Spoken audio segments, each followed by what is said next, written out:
bem sucinta, mas para instruir. E eu quero então desafiar os irmãos a estarem orando e jejum. Eu vou, no decorrer aqui da pregação, eu vou dar algumas orientações, principalmente no final, né? Falar um pouquinho. Ah, pastor, como é que jejua? Como é que eu posso fazer? Ah, eu não posso jejuar. Tem oração, então. Cada um é um diante de Deus, né? Então a gente vai falar aqui. E eu vou falar no texto de Jonas sobre jejum. Opa! Texto de Jonas? Mas Jonas não é aquele que o peixe grande engoliu ele? É esse mesmo. É esse mesmo. Só que eu quero dar abordagem não a Jonas, mas o efeito da pregação dele e o que provocou na cidade, né? Jonas 3, de 4 a 10. Eu quero falar sobre jejum agradável a Deus.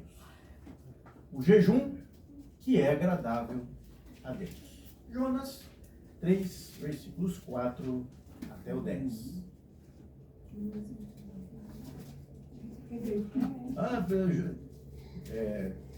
Amós, Obadias, Jonas, Miqueias. Então tem Jonas, depois de Jonas é Miqueias, Naum, Abacuque, Sofonias, Ageu, Zacarias e Malaquias.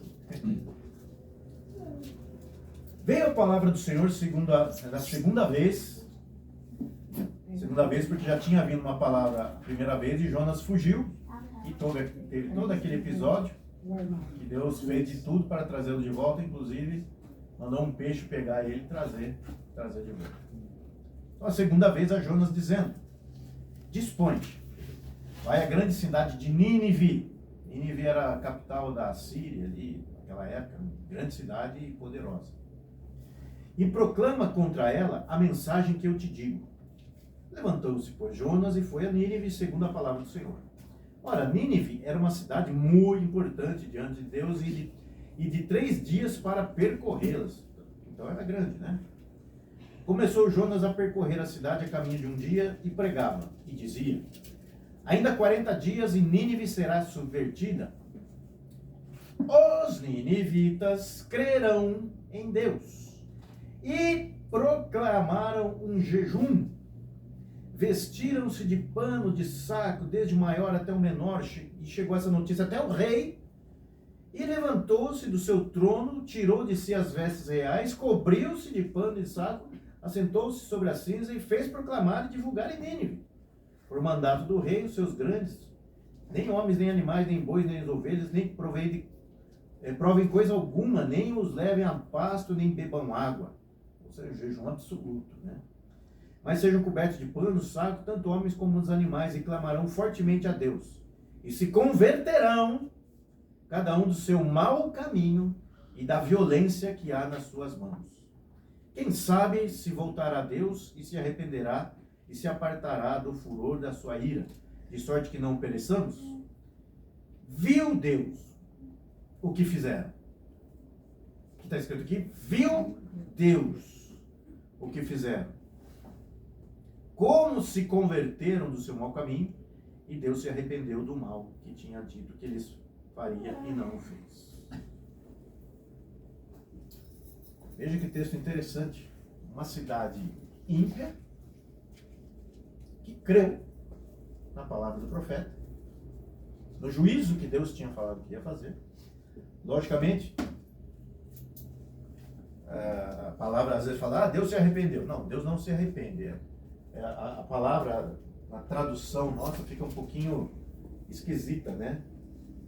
Deus não se arrepende.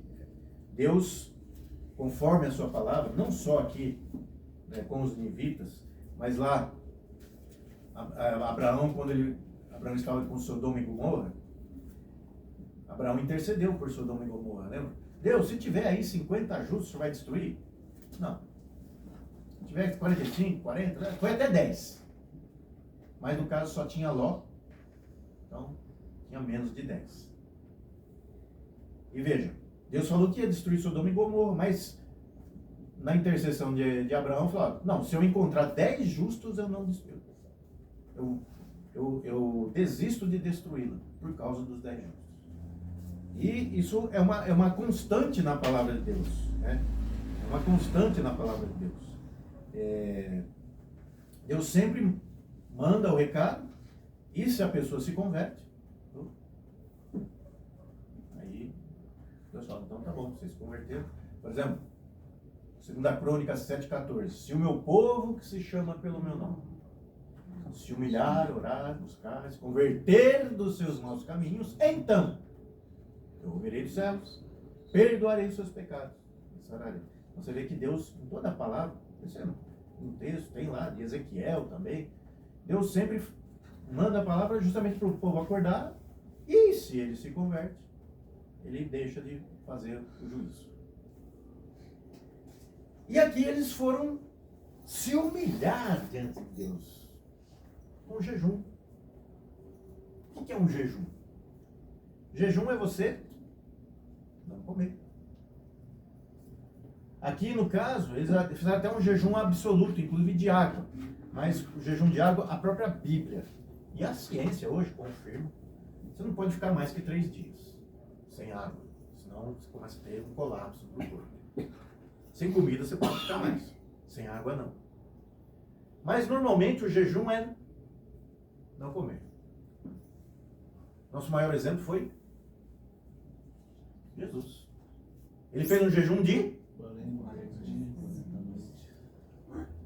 40 dias. E a Bíblia diz que ele teve fome, mas não teve sede.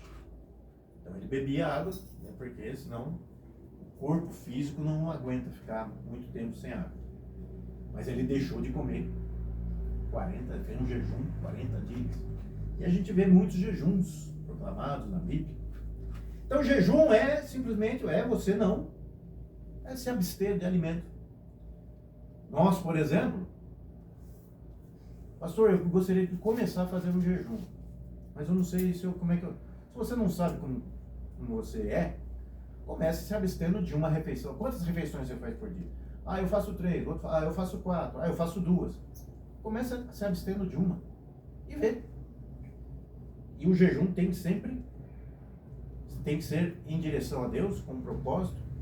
E o jejum não deixa de ser uma humilhação, né? É você se humilhar diante de Deus. É você fazer o seguinte: a carne, você faz assim, eu domino, para que o espírito faça isso. O jejum é isso. O jejum é para fazer isso com a carne, para o espírito fazer isso. Para dominar a carne. Que é a coisa mais difícil. Uma das coisas mais difíceis no domínio da carne é justamente comida, né? E isso ocorreu lá em Nínive, que era como eu disse, cidade da Síria, né? E Deus mandou o profeta lá, no caso Jonas. E quando o povo ouviu, vocês viram no texto, no texto o povo falou, nós vamos fazer um jejum, todo o povo. E isso alcançou o rei. Vejam, o rei não, inicialmente, talvez nem tenha ouvido a pregação de Jonas. Mas quando ele viu que o povo, peraí, por que o povo está jejuando? Por causa disso, disso, isso. O rei se arrependeu também. E até pôs uma proclamação oficial. Mas o povo já tinha começado. E como diz, desde o pequeno até o grande, desde o menor até o maior, todos. E como disseram aqui, vai que Deus se arrepende, porque eles já tinham ouvido falar do Deus de Israel. E sabiam que Deus era assim mesmo, né? E o rei entrou junto neste jejum. E pelo que a Bíblia está falando aqui, foi um jejum agradável a Deus. Por quê? Eles se converteram dos seus maus caminhos, da violência. Aliás, o povo assírio, segundo a história, eles eram muito violentos. Quando iam para as guerras e para conquistar, eles eram conhecidos pela sua extrema violência. Então, está falando que eles se converteram do mau caminho e da violência. Está aqui no texto, né? E é interessante que depois, se vocês quiserem ler mais adiante, Jonas até ficou chateado. Falou, Deus, por isso que eu quis fugir, porque eu sei que se o pessoal lá se converter, o Senhor desiste. E Jonas queria que se cumprisse a palavra que ele falou. Não, quero ver. Eu quero ver o circo pegar fogo, o Senhor destruir todo mundo. Né? Pois Deus deu uma lição nele, uma planta, né? Então você ficou com dó da planta e eu não teria dó de pessoas que não sabem nem discernir direita da esquerda.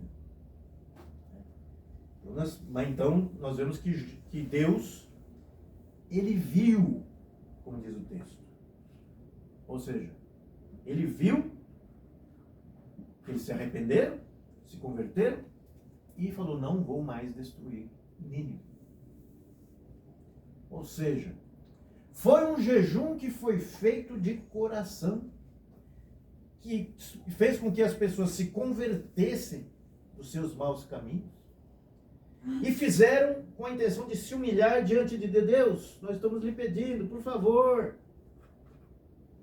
Naquele tempo se usava, você tirava a roupa, colocava um saco, jogava cinza, né? Era uma forma. Mas o importante é que Deus viu o coração. Qual é o jejum que agrada a Deus? É o jejum que você faz de coração. Com propósito certo, sim, mas de coração. De coração. Por exemplo, eu falei de 2 textos, vou falar de mais um texto, lá de Jeremias 18, 7, 8, como Deus é diante das situações conosco, nós que somos pecadores. Deus está falando assim, Jeremias 18, 7, 8. No momento em que eu falar acerca de uma nação ou de um reino para o arrancar, derribar e destruir, se a tal nação se converter da maldade contra a qual eu falei, também eu desistirei. Aqui fala arrepender, não é o arrependimento igual a nós, né? Desistirei do mal que pensava fazer. Veja, Nínive, a gente sabe que depois, muitos anos depois, foi um rei, né? A Babilônia conquistou lá. Foi destruído e tal, foi conquistado. Mas naquele momento, naquele período, Deus os abençoou e não os destruiu. Aí se passaram aí, pelo menos mais uns, pelas contas aqui, de quando foi Jonas falar, pelo menos mais uns 40 anos. 40 anos. Então, as características desse jejum agradável a Deus são justamente essas. Primeiro, como eu falei, tem que ser feito de coração. Se não for feito de coração, oração tem que ser de coração. A conversão tem que ser de coração. Quando você fala com Deus, tem que ser de coração. E de coração é o crer. É fé. Fé no Deus Todo-Poderoso. Fé naquele que pode ouvir e mudar a situação. Mudar a situação. Então, jejum que agrada a Deus. Então é aquele que tem fé, tem que ser feito de coração. Mas para se converter, como disse até o texto aqui, antes tem o arrependimento também, que tem que ser de coração. Sem arrependimento, nada feito. Outra questão que nós vemos, um jejum, ele tem as características de humilhação. Já o próprio jejum é uma humilhação. Os irmãos que já fizeram jejum aí, né? Por exemplo, vamos supor que você... Eu já fiz muito quando eu trabalhava na empresa lá. Aí você está fazendo um jejum, por exemplo, no seu trabalho. Onde você está? Uma pessoa que nunca fez aquilo, ela pega e vai fazer uma coisa diferente que nunca fez. Ela chega comendo alguma coisa na tua frente e fala assim, ô, servido? Já aconteceu isso com vocês? Comigo aconteceu muitas vezes. quando a gente está em jejum. Ou a pessoa chega, ó, tem uma balinha aqui, toma uma balinha para você. Batata, você, né? Trabalhava lá na empresa e eu falei, eu vou fazer um jejum hoje. Às vezes até aqueles colegas lá que não falam, ô, já vamos almoçar. Não, hoje eu não vou. Pai, deixa de dizer, vamos almoçar. Eu tenho que pegar no seu braço e levar para almoçar. Não, hoje, vai tranquilo. Gente, mas por quê? Porque o jejum, ele alcança o espiritual para agir no físico. O físico atinge o espiritual, que vai depois atingir o propósito no mundo físico também. No caso aqui, eles se arrependeram, não ia haver destruição. E eu acho impressionante como o jejum, se você está orando por alguma coisa, eu estou orando por um propósito aí, tal. Nossa, eu oro. Quer intensificar a sua oração? Faça um jejum. Faça um jejum. Aliás, jejum, às vezes é bom fazer jejum, porque ele tira algumas toxinas, né, do próprio corpo, né? Mas lógico, tem pessoas que não podem fazer. Não há problema nenhum. Aí é a sua oração. Mas vejamos que é uma humilhação. É uma humilhação. Outra questão do jejum que agrada a Deus é porque é uma obediência à palavra. É uma obediência. A Bíblia toda está recheada de textos de jejum. Jesus falou, né? Não, quando eu me for, os discípulos vão jejuar, com certeza. Com certeza vão jejuar. É uma obediência a Deus, a sua palavra. Quando nós queremos uma coisa muito, né? O jejum também, como eu disse, faz isso com a carne, vai fazer isso com o espírito, por quê? É um quebrantamento. É um quebrantamento de coração, é uma vitória sua, pessoal, né, para agradar a Deus por algum propósito, para você vencer a carne, para você conseguir alcançar, e você está mostrando, Deus sabe, para Deus e para você mesmo.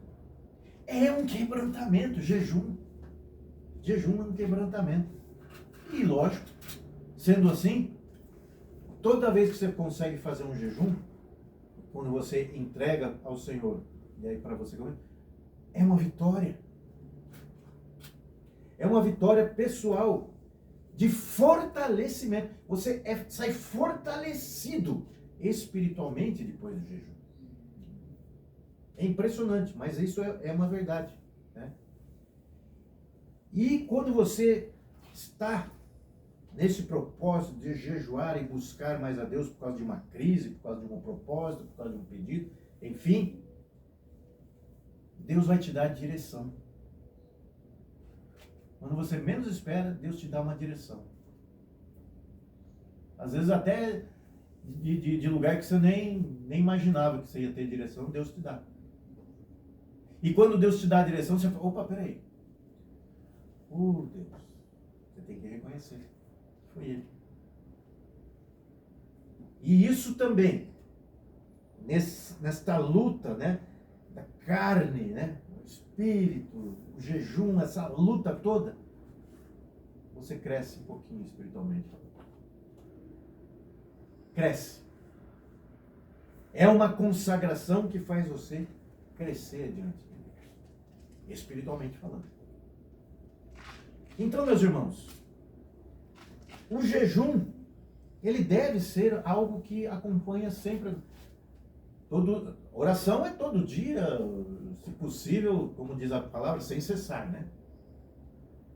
Oração tem que ser constante. E o jejum? É bom que seja frequente. Frequente. Por quê? Vai mudar a sua vida. E o propósito que você está fazendo. No caso, se nós formos fazer como igreja, a igreja fica diferente. A A igreja fica diferente se todos se unem num propósito de oração e jejum. Por isso eu quero desafiar os irmãos neste propósito que nós temos, de fazer a igreja, a Missão Batista Nacional, já estamos começando a estabelecer, mas nós queremos que mais pessoas venham a conhecer a Jesus Cristo como seu único e suficiente Salvador, que mais pessoas que talvez estejam afastadas de Cristo possam ser restauradas em Cristo, que haja salvação, como eu sempre digo, salvação e edificação. Edificação de almas. E que nós sejamos instrumentos disto. Porque o próprio Jesus disse, né? Ide por todo mundo. Indo por todo mundo, você prega o evangelho a toda criatura. E quem crê, batize. Batize em nome do Pai, do Filho, do Espírito Santo. Né? Nós temos que fazer aquilo que Jesus nos mandou. Aliás, nesta terra, qual é a única coisa que vale a pena? A presença de Deus.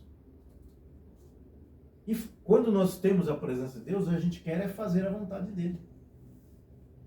Então eu estou colocando aqui para os irmãos, né, sempre nesta semana que nós temos a ceia, a fazerem um jejum. Né, principalmente agora, neste começo, nós precisamos nos fortalecer, porque o mal também, o mal se levanta, viu? O mal sempre, mas ele quer pegar e ele não é o pastor só que o mal se levanta. Contra todos nós que somos crentes. Aliás, você crê no Senhor Jesus Cristo, você está numa luta ferrenha. Queira você aceitar ou não. Se você se acomodar, sua fé vai diminuindo. Mas nós precisamos fazer a vontade de Deus. Eu quero desafiar os irmãos. Eu sei que os irmãos estão orando pela missão aqui. Amém? Glória a Deus. Amém. Eu estou desafiando a também jejuar. Escolha um dia. Pastor, mas eu acho que eu não consigo ficar um dia. Tire uma refeição. Ah, pastor, ou se você pode fazer, por exemplo, Daniel, ele fez um jejum diferenciado. Ele não deixou de comer, mas ele deixa de comer normal, mas ele não comia manjares que ele gostava. Ele fez isso durante 21 dias e foi agradável a Deus. Eu já fiz esse jejum de Daniel, que a gente fala jejum de Daniel, né? Então, por exemplo, quem é que gosta aqui de uma carne? Eu acho que o Vicente tem cara que gosta. Eu gosto, de uma carninha assada, assim? Não. Se você for fazer um jejum, comece a fazer um jejum. Vou fazer um jejum, não vou comer carne. Só vou comer arroz, feijão, salada, legumes. Ah, eu gosto de doce. Tira o doce. Só que daí, esse tipo de jejum tem que ser um pouco mais longo.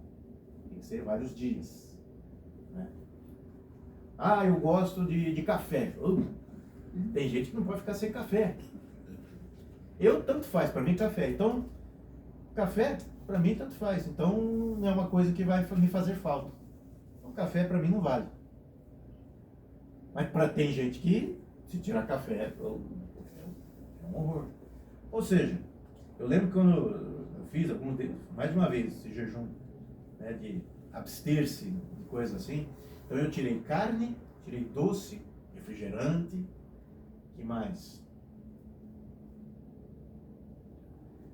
Basicamente isso, tirei carne, doce e refrigerante, que eu gostava muito. Então, eu ficava só no arroz, feijão, legumes, uma batata. Batata é bom porque sustenta, né? Batata. Irmãos, nos primeiros dias, esse jejum não é fácil. 3 dias. O quarto, quinto dia. Aí parece que você não tem mais saciedade. Aí você põe mais comida e parece que está faltando. Quando chega nos últimos dias, parece que você está comendo uma montanha de comida e não está fazendo efeito nenhum. Você fica, né? É um jejum. Mas faça isso para Ele. Ah, não, pastor, eu quero ficar um dia inteiro sem comer. Amém? Você consegue? Consegue. Quero ficar 2 dias. Amém? Mas vamos entrar neste propósito pela igreja aqui, nos DICs, que pode ficar aqui perto, pode ser um pouquinho mais longe, mas a gente vai ficar aqui na região dos DICs, que é o objetivo, né? O objetivo. Vamos fazer um propósito? Quem pode, lógico. O Tarcísio, eu acho que nesse momento você tem uma dificuldade, né? O Tarcísio está fazendo tratamento. Amém? Quem está afim aí de fazer do seu jeitinho? Sempre, pelo menos inicialmente, na semana, né, que a gente tiver a ceia, aí, por exemplo, você pode fazer a semana que vem, né? Um dia da semana que vem, uma vez por mês, fazer esse jejum em favor da igreja, do reino de Deus. Ah, pastor, eu quero fazer mais jejum agora. Você tem algumas coisas particulares? Faça, né? Como é que fala? Um propósito particular. Tá, você quer que ajude você? O Claudinho ajuda. Vou pegar uma folha de pressão que eu estou meio estranho. Ah. O Claudinho, ele é enfermeiro, ele sabe. Eu vou aguentar até o fim. Já vamos partir. Tranquilo. Vamos partir.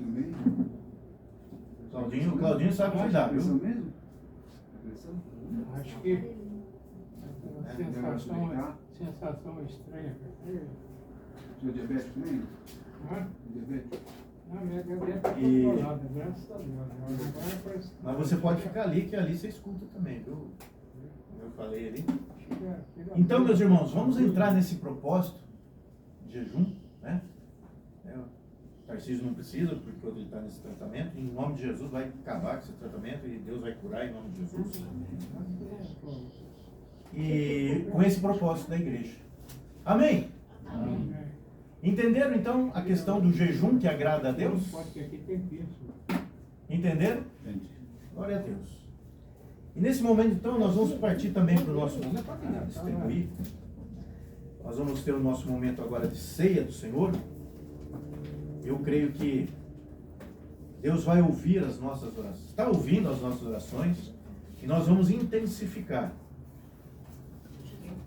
Eu não vou contar algumas coisas aqui, mas, irmão, sempre o diabo se levanta, quando a gente se levanta para falar com Deus, para buscar a Deus, o diabo também, ele gosta de se levantar, viu?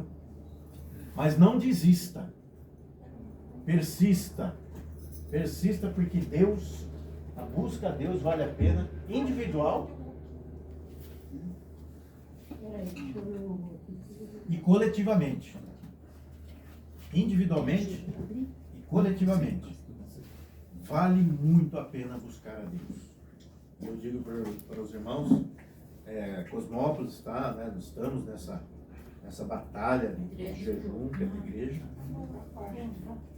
Né? Deixa eu pegar um. Não, irmãos, está normal então?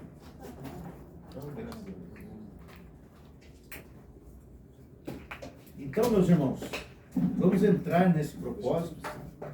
Depois da ceia, eu quero fazer uma oração individual para cada um dos irmãos, né? Uma oração individual. Sempre eu quero fazer ao final uma oração pelos irmãos. Às vezes de um jeito, às vezes de outro.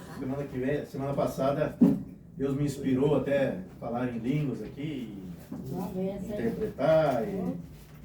Mas cada dia, o mais importante é a oração, né? Cada vez vai de um jeito. Glória a Deus, Deus está conosco. E isso é o que vale, né? E isso é o que mais é importante. Eu quero ler para os irmãos o texto lá de Coríntios, 1 Coríntios, capítulo 11. 1 Coríntios 11, lá no versículo 23, está escrito assim, ó: porque eu recebi do Senhor o que também vos entreguei, que o Senhor Jesus, na noite que foi traído, tomou o pão, e tendo dado graças, o partiu e disse: isto é o meu corpo que é dado por vós. Fazei isso em memória de mim. Então isso é um símbolo Quem pode participar da ceia? Quem crê no Senhor, né? Quem crê no Senhor. E devemos fazer isso de coração. De coração. Então, que Deus abençoe agora este pão que simboliza, Pai, o teu corpo que foi dado por nós na cruz do Calvário. Em nome de Jesus, Pai, abençoe agora cada um e que nós possamos sempre estar aqui comemorando aquilo que o Senhor fez por nós na cruz. Obrigado, Deus, abençoe agora. Em nome de Jesus. Amém. Todos nós juntos.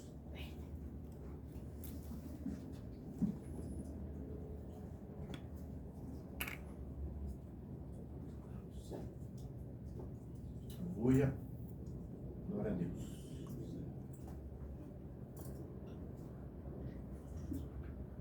Por semelhante modo, depois de haver ceado, tomou também o cálice, dizendo: este cálice é a nova aliança do meu sangue.